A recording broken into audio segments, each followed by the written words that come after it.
Kick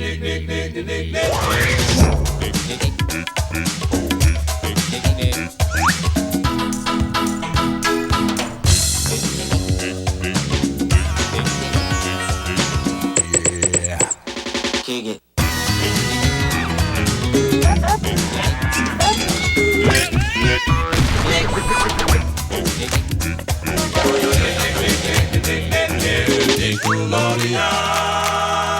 Ahoy, mateys, and welcome to This Week in Nickelodeon History. It's a pleasure to welcome you aboard. My name's Captain Eric, and on this episode, we're going to cover some Nickelodeon anniversaries in between the times of November 13th to November 19th. And we are starting out not with a television show, but a television block that took its start all the way back in the mythical year of 1993. 29 years ago, we had the very first non-stop Nicktoons weekend, a marathon throughout the Thanksgiving weekend of all Nicktoons, non-stop Nicktoons. This tradition went on for 10 years from 1993 all the way until 2003, in which the marathon would just change shape year after year, going from non-stop Nicktoons weekend to the Super Stuffed Nicktoons weekend, and then renaming it to Super Stuffed Nicksgiving weekend years later. I gotta say, just the idea of an entire weekend devoted to the Nicktoons, I feel like it's just unheard of these days. The Nicktoons branding is just not as pushed alongside other shows, even like The Loud House and Middlemost Post. Can we just get the branding of these cartoons back into the forefront? Because Nicktoons are just as important as cartoons. And I think we just need to really push that narrative once more. Not just cartoons. We're Nicktoons. Arnold, Helga, Phoebe, Gerald, Sid, Grandpa, Stinky, Harold, SpongeBob, Patrick, Sandy, Keep the Krabby Patties handy, Squidward, Tito, Twister, Reggie, Rocket, Otto's sister, Ginger, Hoodsy, Carl, Macy, Junior high school life is crazy. Not just cartoons. We're Nicktoons. Not just cartoons. We're Nicktoons. Not just cartoons. We're Nicktoons. Not just cartoons. We're Nicktoons. 22 years ago, on November 17th, 2000, Rugrats in Paris, the movie, premiered in theaters. Directed by Stig Bergquist and Paul DeMeyer, the movie was made on a budget of $30 million and would go on to make $103.3 million during its box office run. Rugrats in Paris, the movie, is the most beloved Rugrats film out of its trilogy of three, although I have always preferred the first one. This holds a special place in my heart, mainly because of its focus on Chucky and the struggles that he has gone through, because Chucky's mother and the story of her has been one of those looming presences throughout the entire Rugrats series up to this point, and to get an entire theatrical movie with that at its heart and soul is still wonderful. And both Kira and Kimmy are wonderful additions to the Rugrats universe. So I imagine if you are a Rugrats fan, this probably ranks number one for you. And it's understandable. It's understandable when a movie has this level of heart that you just can't ignore it. You don't even have to be a fan of the Rugrats to see where this story goes, and to go along with Chucky, to understand the struggle of Chaz as a single father trying to raise this kid. And there's just a lot of understanding, maybe not on the Pickles end with being tasked to fix this massive structure of a robot, yet, you know, he's still struggling with his family. I never understood that, how this man could be such a world-renowned inventor in some sections of the world, but is still struggling in other parts of his life. It's crazy, but that is the Stu Pickles way. But talk about a fish out of water scenario. It's not just the babies that are in a completely different situation like the Woods. It is now the entire clan of Rugrats and their parents that are fish out of water, being in an entirely new country and a new city and a new environment. So it's a wonderful experience. If you have never watched Rugrats in Paris, out of the three movies, I would say it is right up there with the first one. They're both neck and neck in terms of quality. For me personally, I give the edge to the first one for its significance, but I can't deny that when it comes to an emotional level, this is the superior Rugrats film. And for those of you lucky enough to have been able to witness it on the big screen, I would definitely like to know if you have any stories associated with your experience in Rugrats in Paris. Definitely let me know in the comments section of the YouTube version of this episode. I would love to hear from you. Do it. 18 years ago, on November 19th, 2004, the SpongeBob SquarePants movie premiered in theaters. Directed by Steven Hillenburg, the movie made $141.1 million at the box office on a $30 million budget. The SpongeBob SquarePants movie is one of my favorite movies of all time. Of course, I'm a big SpongeBob fan, but there's something deeper at play than just being a SpongeBob fan. I hope one day a film enthusiast out there is able to put down the words of how I feel about the SpongeBob SquarePants movie. I don't know if it's connections to Homer's Odyssey and the overall story structure that attracts me to a story like this. Because in the same way, I really love the movie Oh Brother, Where Art Thou? And that is another movie that takes heavy inspiration from Homer's Odyssey. And I'm not talking about Homer Simpson. Go! There's so many similarities to find between the Odyssey and the SpongeBob SquarePants movie. The sirens and the subtle use of the attraction of what the main characters are desiring. The Cyclops near the climax of both stories. There's a lot to love there, and just the similarities with the stories. I don't know. There's something deeper at play as to why I love this movie so much beyond being a fan of SpongeBob SquarePants.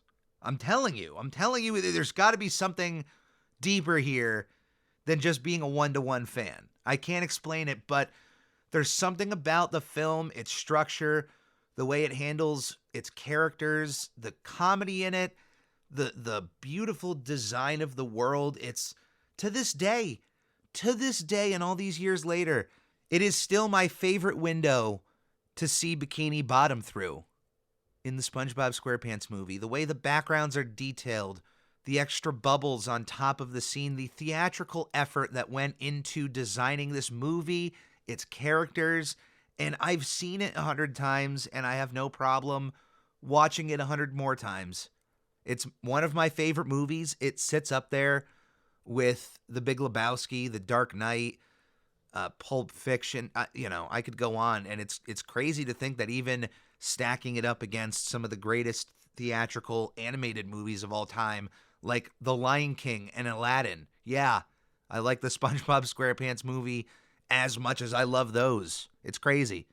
I can't recommend this film enough, and I honestly also can't recommend our rehydrated version that's on YouTube. I think it surpassed 3 million views up to this point. The entire SpongeBob SquarePants movie was redone from the ground up by fans, revoiced, all the music's been redone, sound effects, Foley, the animation every couple seconds, there's a new animator. It's a love letter to the world of SpongeBob SquarePants. So if you're a fan and you've seen the movie, I cannot recommend enough that you check out the rehydrated version. I'll have that in the podcast description below, just for ease of access for you guys. You're welcome!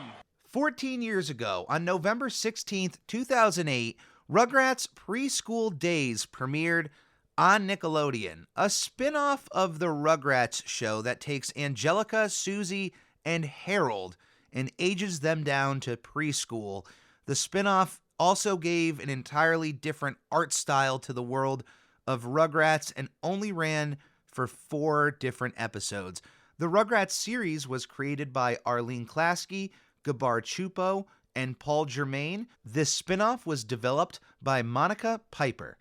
And as mentioned, only ran for 4 episodes, with most of these actually being released on the Rugrats Tales from the Crib DVD series that was created after the end of the Rugrats series proper.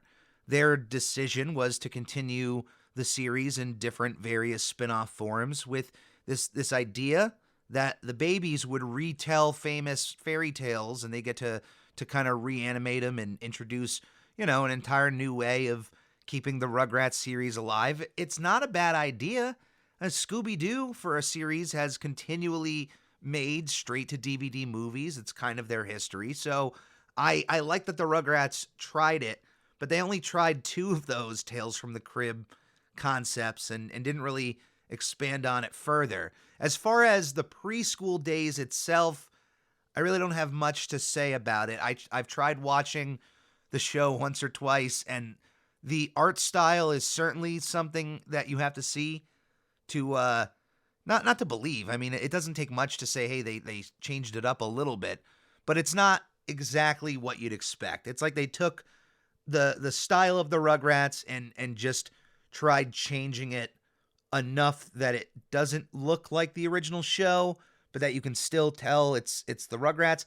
All of the episodes have popped up on YouTube over the years. I'm not sure about any official means to watch these beyond those Tales from the Crib DVDs, but I assure you there is certainly footage of this show that exists online and is well worth your time checking out.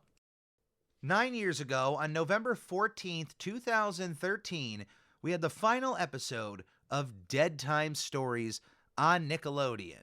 It was an anthology horror fantasy series written by Annette Cascone and based on the book series of the same name created by Annette and Gina Cascone.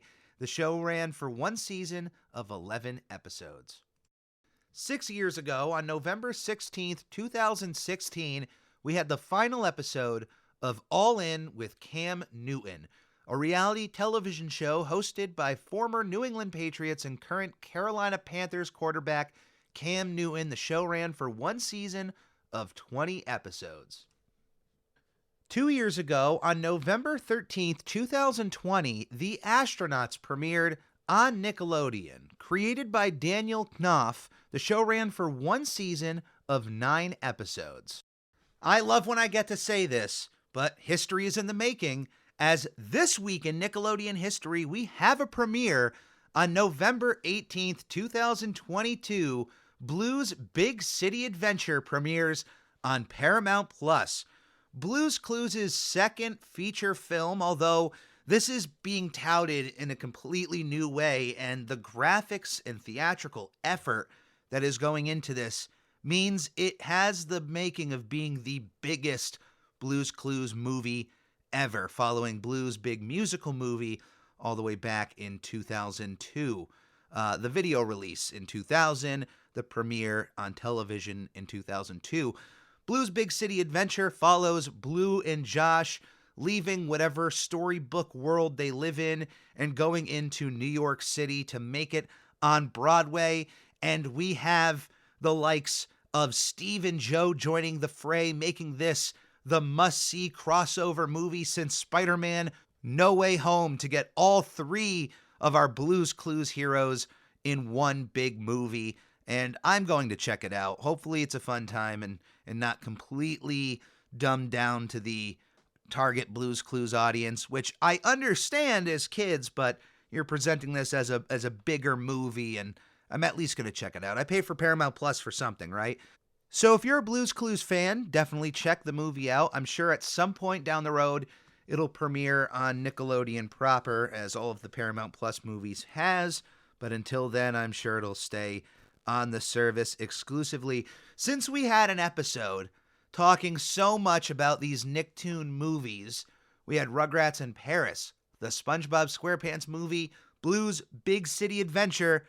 I decided that this week's top 5 was going to be my top 5 Nicktoons that deserve a theatrical movie. And for number 5 on this list, I'm talking about a Nicktoon that actually has a bit of a tease of a theatrical movie. I'm talking about Cat Dog. If you go to the episode Fetch and notice something a bit different about that episode compared to every single other episode of Cat Dog, well, it's because Fetch was made as a theatrical short to air before the original Rugrats movie in theaters. So here you are watching Cat Dog on the big screen in all of its theatrical animated glory, and unfortunately that theatrical short has never been seen in its entirety again, as it was re-aired a part of an episode of Cat Dog with a few edits made to the way it was presented on television. And Nickelodeon has just never put out the official theatrical version of this lost short. It's got to be sitting somewhere in Paramount Pictures and in Nickelodeon Studios. They just have to release it on YouTube. Hey, here's the official short. I mean, Disney Plus at least puts up all of their theatrical shorts on their service, and I got to imagine Paramount Plus wants to compete with Disney, so you should follow suit with that. But yeah, we've seen Cat Dog through the lens of what it would look like in a theatrical form, and I can't take it away. So that has number 5. Number 4 is a Nicktoon that actually had a theatrical movie announced by Paramount Pictures and Nickelodeon Movies, although we have no idea how far along in development this got before they just decided not to move forward with it, and has been talked about sparingly by its creator.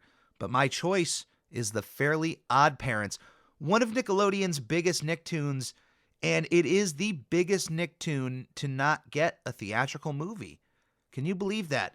Maybe The Loud House surpassed The Fairly Odd Parents in some way, but I'm not going to buy it. The Fairly Odd Parents are way more legendary than Lincoln Loud and truly deserve a massive big screen adventure. Number 3 is mainly a guilty pleasure of mine. I know that it probably wouldn't work theatrically, but I would just love to see the effort placed into it.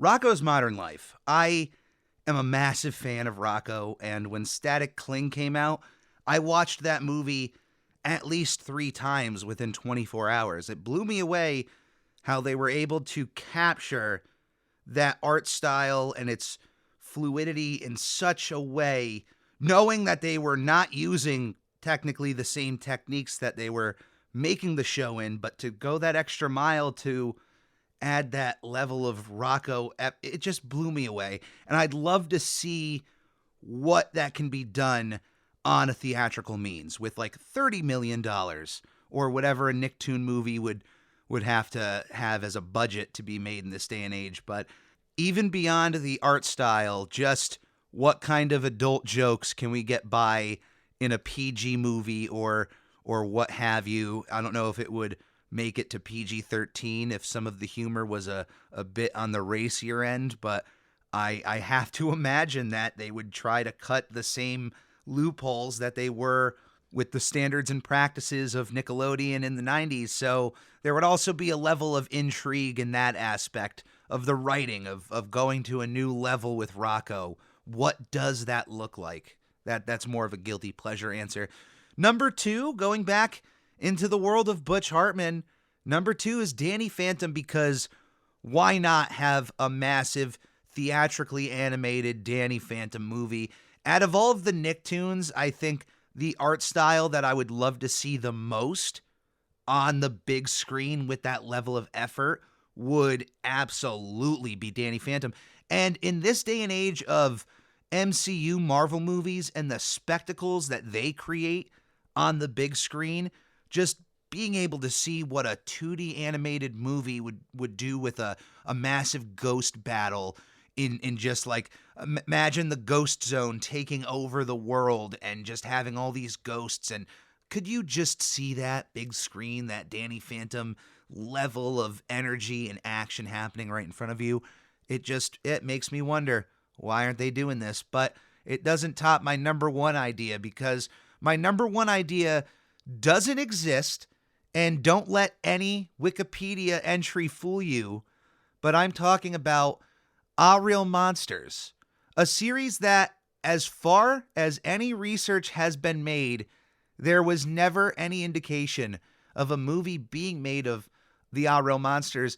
And to what I'm referring to is, for years on Wikipedia, there was a section of the Ah Real Monsters page that had a blurb about this movie apparently being worked on in the 90s, and Paramount decided to put it in the can, no pun intended, because it was too dark, it was too scary of an idea.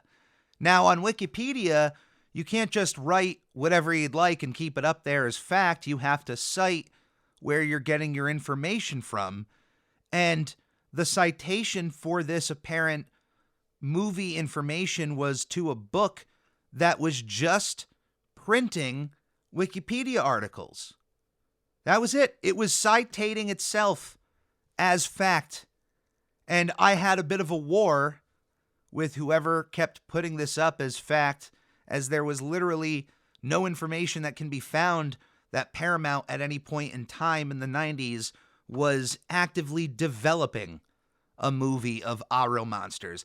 In the early 90s, Fox and Nickelodeon were actively developing film ideas on all three of the original Nicktoons before Viacom and Paramount Pictures acquired Nickelodeon 2 years into that. I think it was 1994 when they were then acquired then, and the Rugrats movie was obviously the first ones out of those to be produced. But the Ren and Stimpy movie is one that actually has more information into its production than anything that was going to be made about Our Real Monsters. And now that all of that has been said, I legitimately would like to see a theatrical Our Real Monsters movie. It's a concept in a world ripe for a theatrical reboot of some sort. Not that you have to retool this idea in its entirety, but what does the monster scare world look like in a day and age when every kid has a cell phone and the desensitized nature of children is going up because we're introducing now horror elements into children's properties? Look how popular Five Nights at Freddy's or Hello Neighbor is, or Bendy. All of these, horror-centric video games that are extremely popular with children. So you think the average-looking monster is going to just scare a kid like they used to? And what's the process on getting around cameras? What does that look like? And certainly, what does that monster scare teaching look like in this day and age? You could just say, Oblina, Crumb, and Ickis are just attending school now. It doesn't have to be in the 90s, and you could just say this is just happening right now, and that's the only reboot aspect that you would have to really acknowledge. But that is ripe for the theatrical picking, and I would love to see that extra level of effort into that art style. We've seen it done with both the Rugrats and the Wild Thornberrys. I think it's time that Paramount Pictures unearths the real monsters for a new world. And that is going to be this week for This Week in Nickelodeon History. I cannot thank you all enough for being a part of my week. You can reach Captain Eric at nickelodeonhistory@gmail.com. You can also follow me on Twitter at I'm Ready Podcast and on Instagram at SpongeBob Podcast. Please check out my other podcast, I'm Ready, a SpongePod Squarecast, dropping every Thursday. And don't forget to subscribe to the Captain Eric YouTube channel, where you can also hit that bell for notifications anytime the Captain puts something out. If you'd like to help out, you can also purchase new and updated merch at the Redbubble link, either in the podcast description or in the link from any of my socials. Anything that comes in through my projects go directly back into my projects, and it's always appreciated. As always, ladies and gentlemen, please stay safe, be kind to one another, and come aboard again another episode of This Week in Nickelodeon History. On the Lord Hut, here a hut, Nick. On the Lord Hut, here a hut, Nick, Nick. On the Ricky Tickle, while living #1 Nickelodeon.